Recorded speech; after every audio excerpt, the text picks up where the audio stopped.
Hello, everyone. I know I've got 1,500 subscribers, but I've been inactive for a while, so I don't think it means much. Might get some viewers, maybe not. But I want to talk about a post called Adrenaline Does It Suck? I believe this is written by Jeremy Price for Invincible Tricking. And I see this through a post from Tim Farley, and his comment, his caption on his post, which features this article, is nicely presented, good reasoning. Only thing I would add along with this is our culture is based off community. If you're not adding more value to the community than you are taking away from it, you are not going to win us over. Okay, fair enough. So I'm going to do a quick read here, and I think this is going to sort of move into some things that I actually want to talk about. Okay, Adrenaline, does it suck? December 7th, 2008. Well, the shit has officially hit the fan with Adrenaline. For those of you who haven't heard, Alexander Anderson landed the world's first quad cork combo. Congratulations, Alexander. And then decided to put the footage on Adrenaline exclusive. The thing is, you can't watch the video unless you're paying the monthly Adrenaline subscription fee. And then all hell broke loose. Trickers became furious with Adrenaline and disappointed in Alexander, unable to believe that such an iconic moment of tricking history was placed behind a paywall. Trickers felt wrong and Adrenaline felt misunderstood. So what's really going on here? Does Adrenaline suck?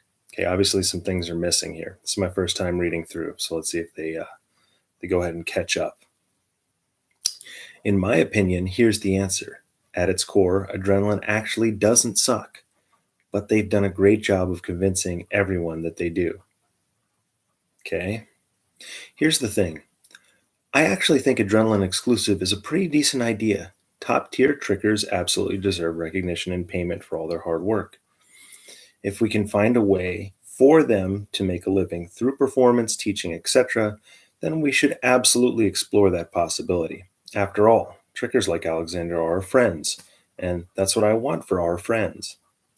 So, sure, the Adrenaline model may not be perfect, and not everyone will want to pay the monthly fee, but that's okay. It's still worth a shot. And in many ways, Adrenaline's execution was great.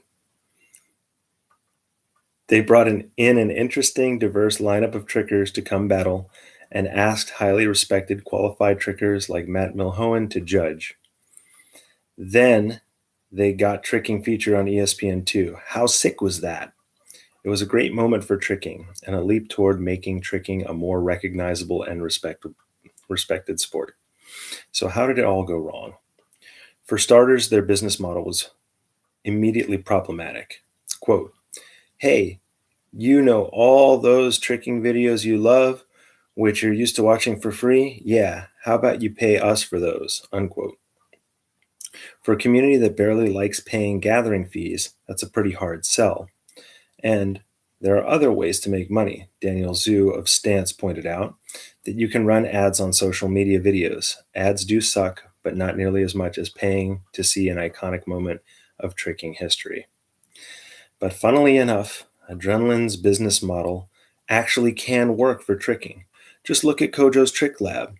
It runs according to a similar idea, with subscribers paying to watch video tutorials that used to be free.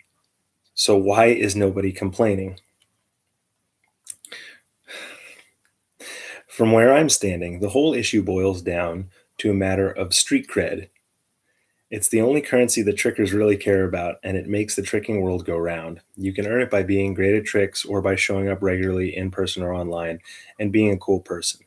Kojo, for example, has earned a ton of street cred through both avenues. So people recognize him as one of us, decide to trust him, and happily offer some cash, all because they know that he's a friend and that his heart is in the right place. But with Adrenaline, that's not the case.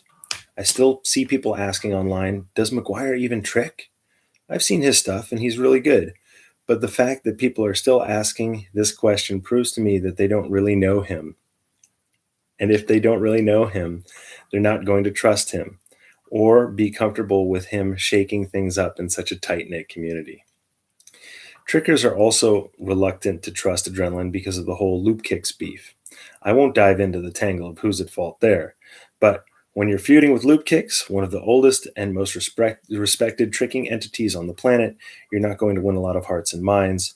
You're just going to turn key community members against you. Turnkey. Another factor eroding Adrenaline street cred is the fact that, frankly, the Canes are a wealthy family. I wouldn't say that they're, remember, this is the Bay Area, okay? That is not at all a bad thing, but they need to understand that trickers are often not wealthy. Central to the tricking culture is a punk rock DIY skater-esque ethos, one that is justifiably suspicious of corporations, big money, and anything that smells like the man. Quote, the man.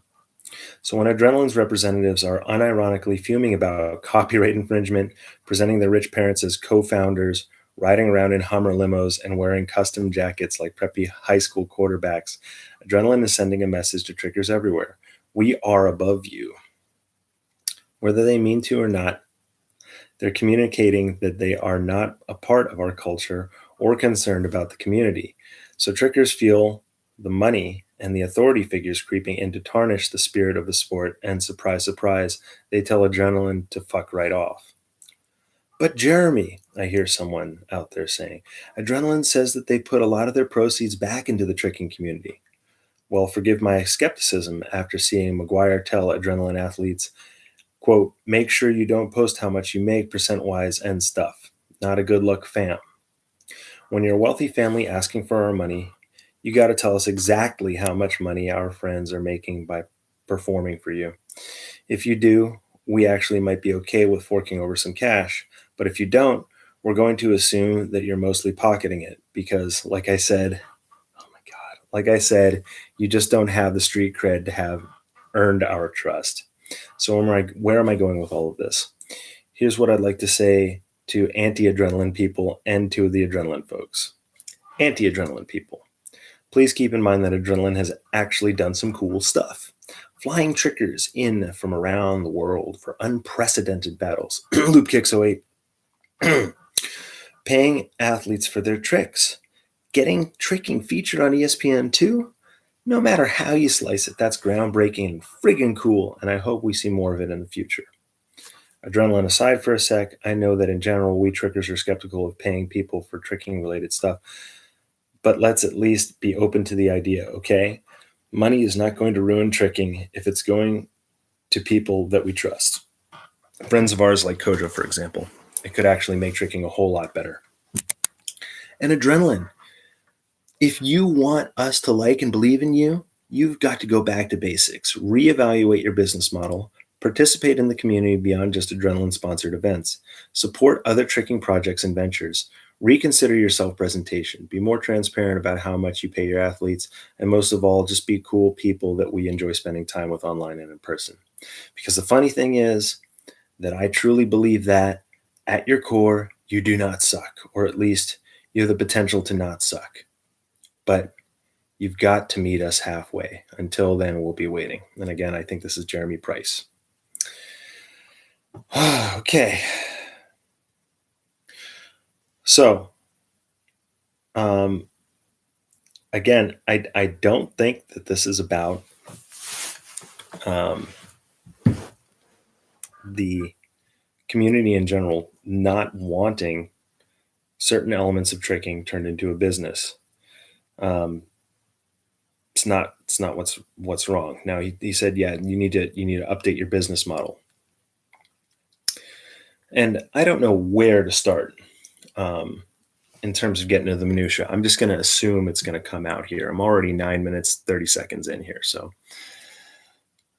what I'd like to say is this. You can't understand something that you're opposed to. So once you are opposed to something, someone, ideology, religion, method, you have effectively stopped your ability to reach out and understand this thing intelligently. And for that reason, if you want to understand, you can't oppose. And that's one of the main issues, one of the main problems, that we're not meeting this business problem creatively because we're thinking about it. We're opposed to one thing. This is what I'm saying.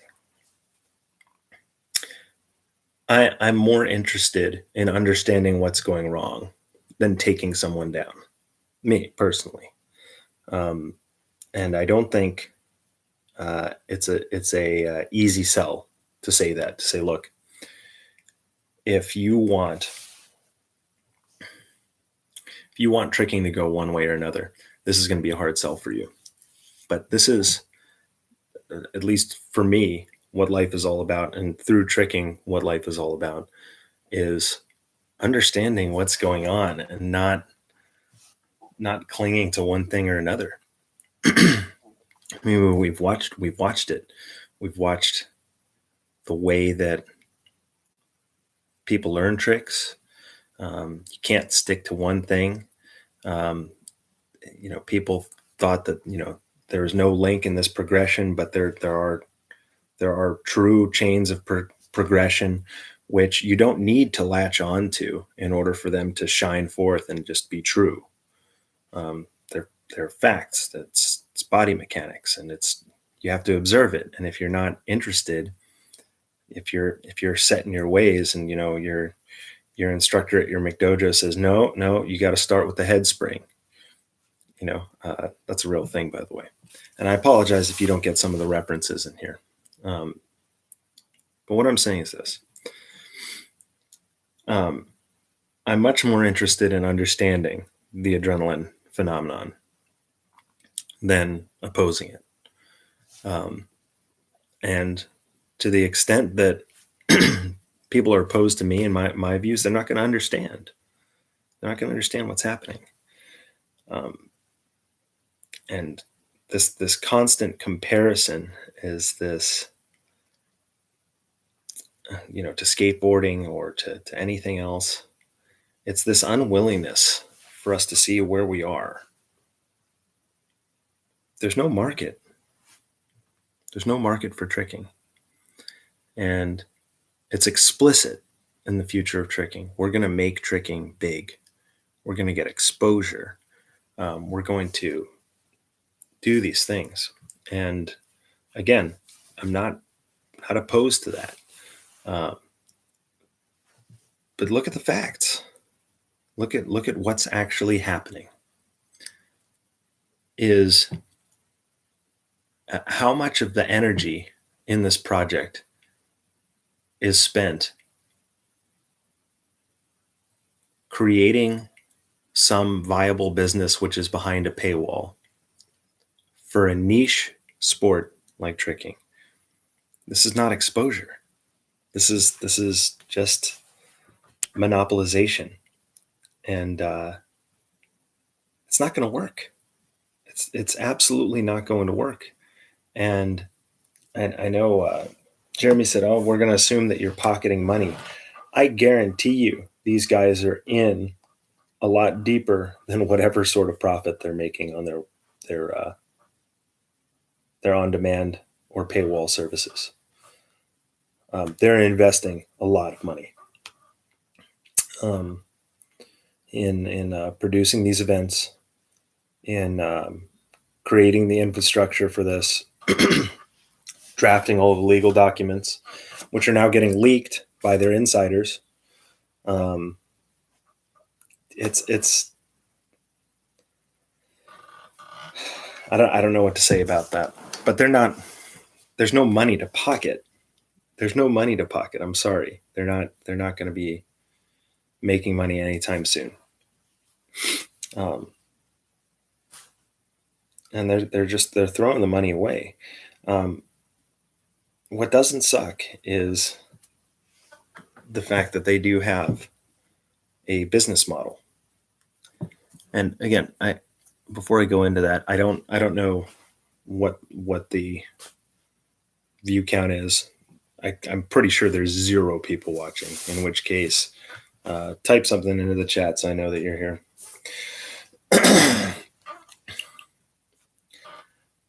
We'll go into the business model in a second, but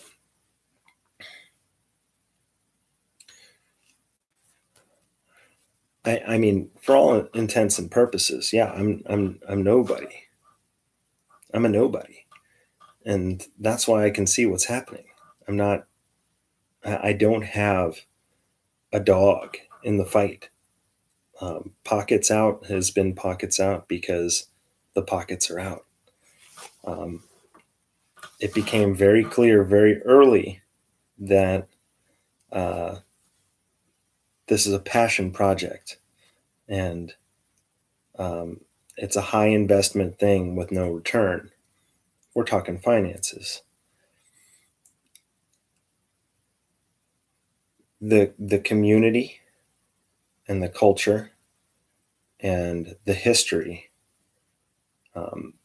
that's what is sort of being abandoned in talking about all this, because the cultural contribution, I don't think we see what tricking is, because we're stuck with our ideas of what it needs to be, what it should be.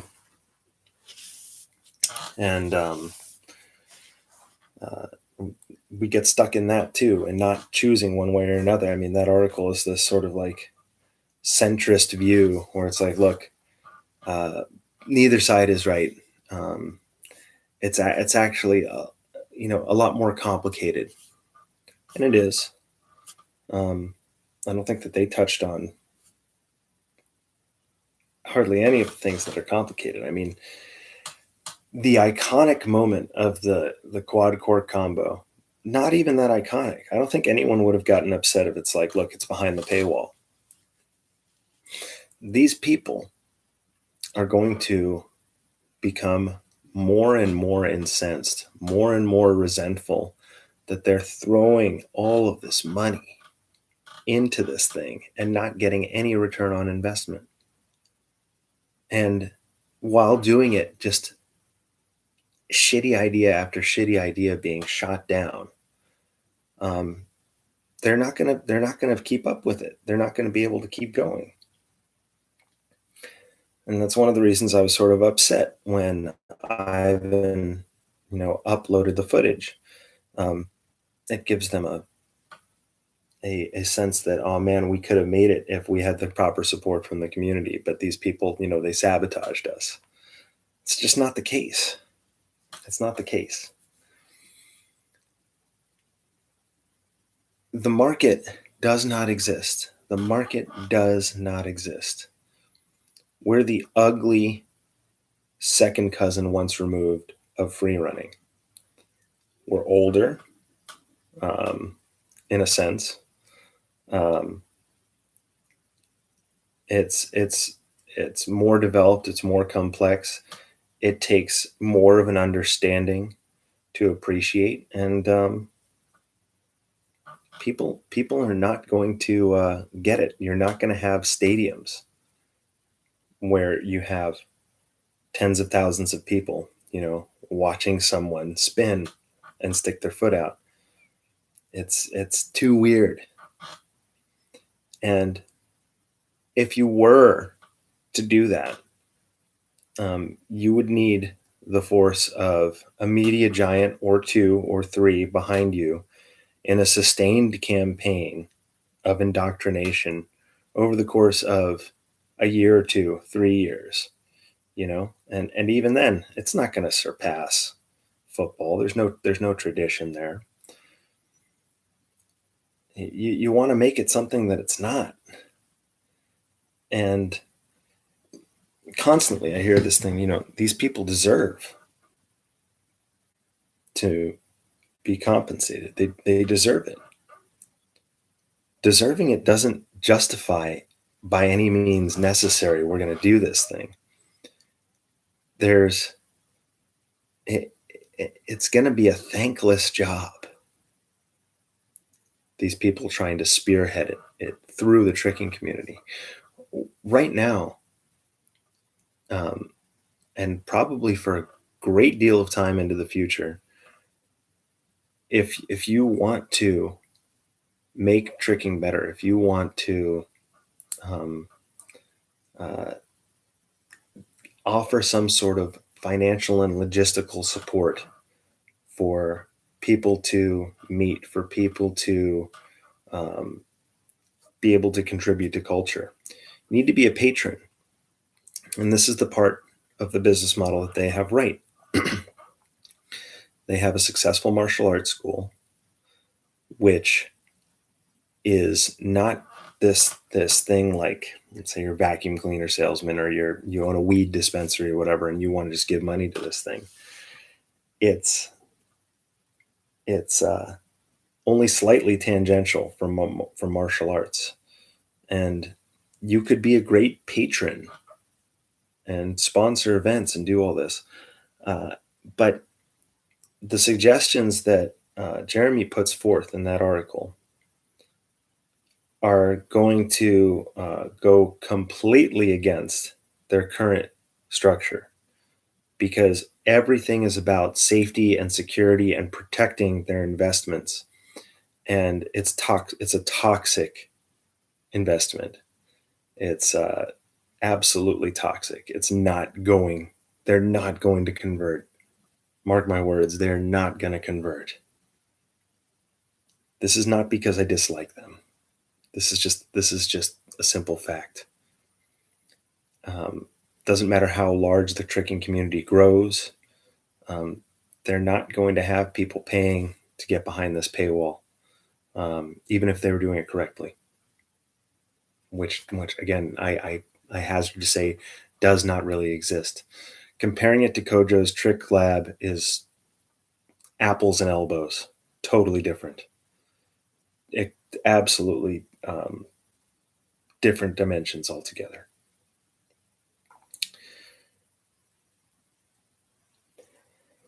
When people say, well, Adam Davenport saying, hey, look, um, two things that I remember from this post.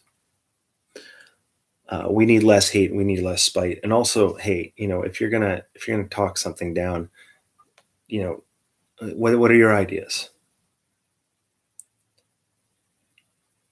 I have ideas which would potentially go viral and allow tricking to get exposure or give us at least a little spike. Is that what you really want? Is that what this thing, tricking, is for? Is for a moment in the sun and, whatever it is, 10K, 20K in YouTube dollars? I don't think it is. I think you're missing the forest for the trees. Um, Very, very different. Let alone the greater cultural contributions. There's a lot more to offer in terms of legacy and in, I mean, if you really want to go there, something prophetic. Which is, I think, when you watch something like The Future of Tricking, that's the furthest thing away. We're not talking about art anymore. We're not talking about culture. Um, Not even talking about affecting any sort of socio-political change, which again I think would be falling short. But when you oppose something, you've essentially stopped thinking, and people aren't dialoguing. They're holding positions that they didn't get to in a circumspect way. Um, they've been sold a lie, um, or they've lazily sort of sat into a position and are satisfied there.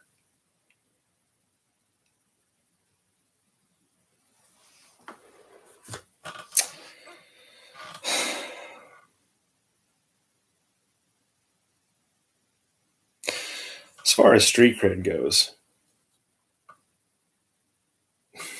does McGuire even trick? Look, it's not because of the Loop Kicks beef. That's only one element of it.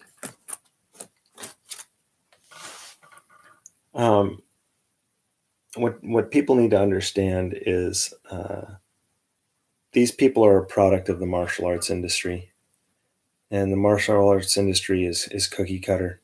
It's people looking at market trends and allowing market trends to dictate how their curriculum works, and it's just selling out. It's just simple selling out. And the problem is with tricking, there's nothing to sell out. There's no genuine cultural phenomena which has taken hold of a large economic vector to which you can essentially tap into and corrupt.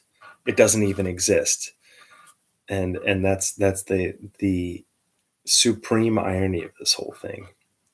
Um, I'll post a link in the description. There's a scene from the TV show Mad Men, which is about the Madison Avenue ad men or madmen of the 60s.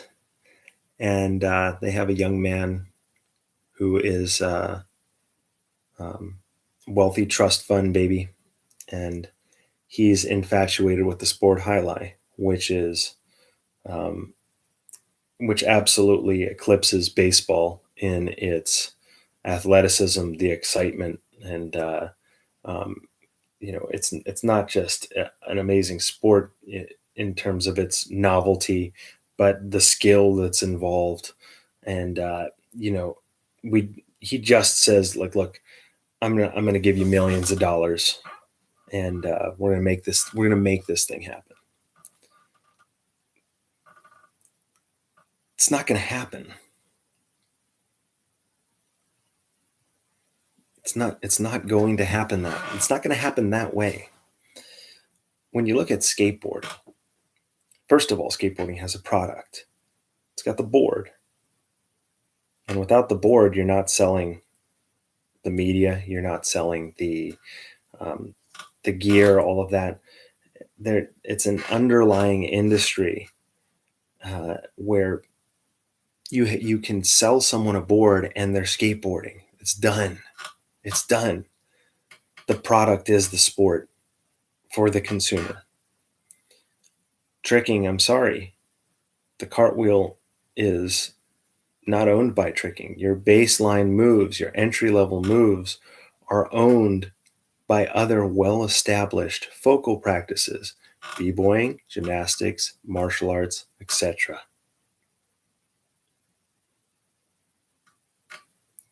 And again, canes have a great opportunity. They could be the patron saints of tricking if they decide, you know what, we're not going to make any money off of this, but we see something there. Our son loves the sport. We'll take care of these events. We'll do this. We'll do this thing. I don't think you're going to see that happen. That's not the kind of people that we're dealing with. Martial arts world is big egos and not very intelligent people. I sat across a table with them at a donut shop, and I explained to them, look, what you're going to do is waste a lot of your money and a lot of your time.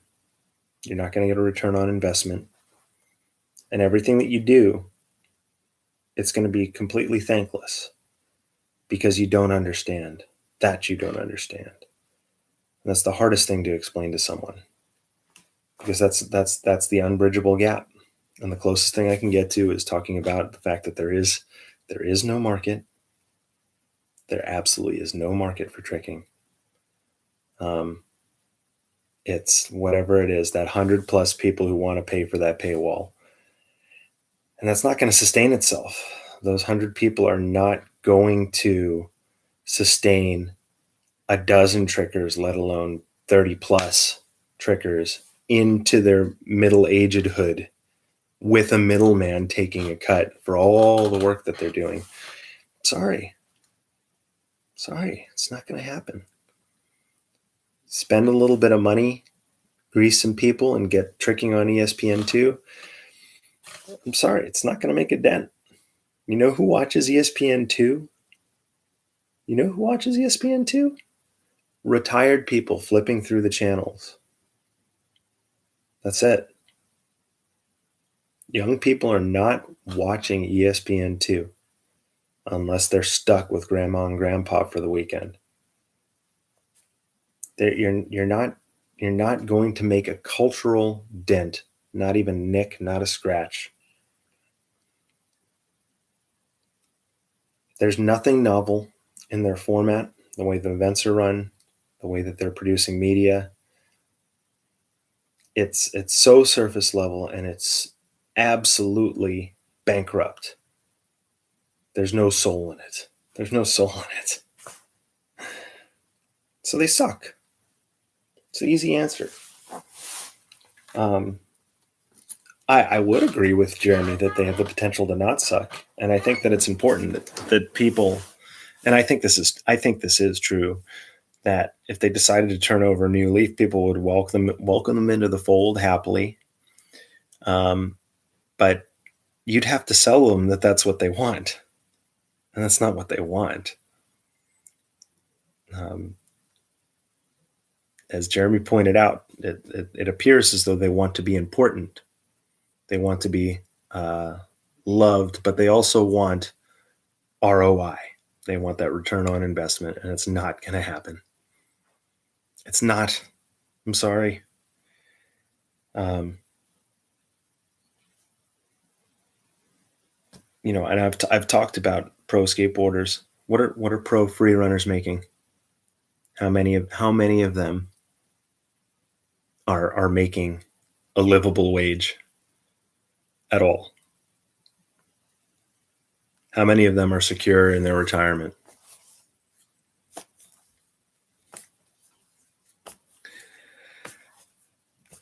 It's a very, very tough economic landscape that we're living in here in the States. I know Europe is completely fucked right now. France is fucked right now. So what are you going to do? Hopefully, these people that are able to look at a spring floor and through their body create things, think creatively, act, persevere, those lessons have to interpenetrate. They have to transfer out to how they meet the rest of the world, not just the tricking world. There's a whole nother world out there. And I mean, your success in the tricking world by no means has any correlation outside of it, but there's a world out there. And if you want to have some sort of successful business venture, I mean, look, the early days, before YouTube, there was a sense that, holy shit, if people could just see this thing, if they could just see tricking, it's going to take off. It's just going to take off. It's just going to take off. It's going to happen. And I remember that first push, that first viral video with Gemma Nguyen's face on it. It's like people clicked the thumbnail, it went on trending. Oh my God, 250,000 views. It's going to blow up. It's going to blow up. It's not going to blow up. There's no market for it. People want to see murder ball. They want to see people slam into each other. They want to see skill, and they appreciate skill. But we're talking about the masses here. It's not going to take hold. It's not going to take hold. Even with millions of dollars invested, it's not going to work. It's not what it's for. It's for something else. And those answers that you want, They'll come if you're willing to put aside your envy and understand what it is that's happening here, what tricking is, what it means for the world that we're in. Why is it emerging? Mass collaboration, the internet, it's not. Start talking about these things, not bickering on the boards. Start talking about it. What does it mean? What does it have to offer the world? Maybe it's not something that's a commodity. Maybe it's not something that's supposed to get people rich. Maybe there's a completely different kind of prosperity. And maybe you have a unique talent to offer the world, which is not tricking related, and you can prosper financially and support an event or some sort of platform. If that's what you want. But it takes time. If you want to do this right, it takes time and patience and attention. And those things are completely absent in the adrenaline model. And it's really sad for me to see people who are not only talented, but some really great artists just sort of jump on board. It's really silly. Very silly to me. But anyway, we're 36 minutes in. I'm a bit frustrated because I got banned off of Facebook for my Pornhub meme, and wanted to get this out. Might get deleted. You will be seeing, most likely will be seeing an interview, little dialogue between Sesh and I this weekend, and that is the result of a botched attempt at a larger group interview, dialogue, pardon me, which I was unable to conduct because I've been banned off of Facebook for a couple of days. So that will come to the fore probably next week. We're going to try to get some old heads and some newer people, some younger trickers in the conversation, and see what we can learn from each other. And completely happy to be wrong. Completely happy to be wrong. Tricking as a focal practice is it's been amazing to watch it emerge as a sport art that is just being born in front of my eyes, and really grateful to have seen it emerge and seeing where it's going.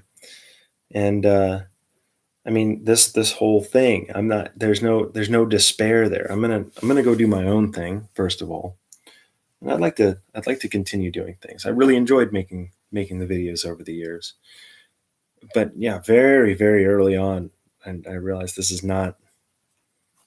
Even if I could make a living, and I think I sent this out to Chris Boz.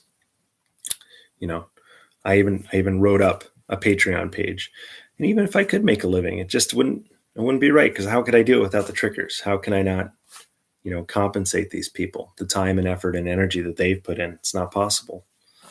It's not possible. Can't give people what they deserve financially, but hey, people are more than willing to work with me, to make something that's amazing that people will enjoy. And if you're missing that, if you don't see the potential for contribution to culture, both within the world of tricking and outside, what it has to offer us, as far as what we're going through as we move into the 21st century, I think you're missing the forest for the trees. And I think the adrenaline fiasco is a great opportunity. It's a great lens through which to look at these things. And if they prove me wrong, they prove me wrong. But they're not. It's not going to happen, because they suck. They suck. They have a successful business, but it's a mediocre martial arts school.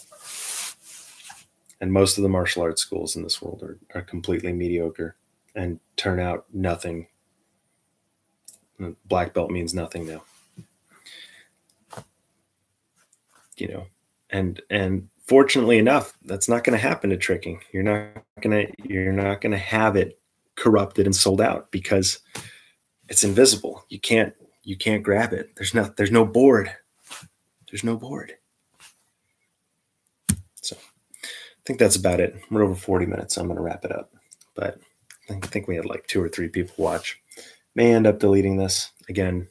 Going to be moving into some other content and try to talk with some people instead of monologuing here. But that's it. If you did watch, thank you very much. And please give me an RIP on Facebook until I'm back, which is, I think, Saturday, something like that. But that's it. Signing off. Good night.